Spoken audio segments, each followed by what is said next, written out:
దుర్గగుడికి ఒక గోశాల ఉంది. వాస్తవంగా ఇదివరకు అక్కడ ఉన్నటువంటి మార్వాడీలు నిర్వహించే గోశాలను తీసేసుకొని వాళ్ళ దగ్గర పెట్టుకున్నారు.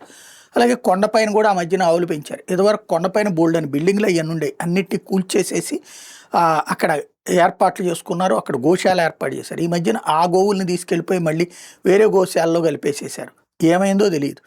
ఇక్కడ 15 సంవత్సరాల నుంచి అమ్మవారికి చేస్తున్నటువంటి అభిషేకాలు టెట్రా ప్యాక్ అట. ఆవు పాలు టెట్రా ప్యాక్ అభిషేకం అట చేసేది.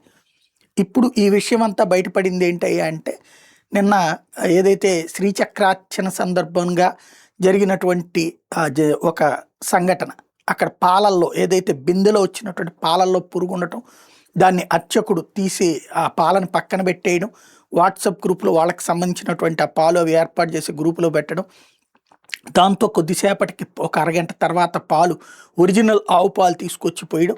వాస్తవంగా అది టెట్రా ప్యాక్ పాలు అన్నటువంటి విషయం తెలియడం. ఇప్పుడు ఈవో గారు చెప్తున్నది ఏంటంటే, అర్చకుడికి నోటీసులు ఇచ్చారట, స్టోర్ వాళ్ళకి నోటీసులు ఇచ్చారట, మొత్తం 3కి నోటీసులు ఇచ్చారట ఈ పాలు సరఫరా చేసేటటువంటి.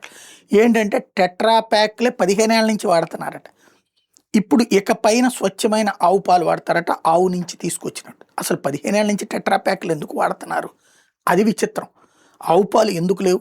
నేను ఇంతకుముందు కూడా చెప్పాను, తిరుమలది గోశాలని సెట్ చేయం, ఇక్కడ గోశాలను సెట్ చేయం. ఓ పక్కన ఆవు పాలు, ఆవు నెయ్యి ఆలయాలకి ఎంత విశిష్టతో తెలుసు మనకి. తిరుమల తిరుపతి దేవస్థానంలో నెయ్యి కల్తీ అంశం వెనకాల ఉన్నటువంటి ఉదంతం అదే. బట్ స్టిల్ నౌ రాష్ట్ర ప్రభుత్వము, దేవాదాయ శాఖ నిద్రపోతోంది, చోద్యం చూస్తోంది.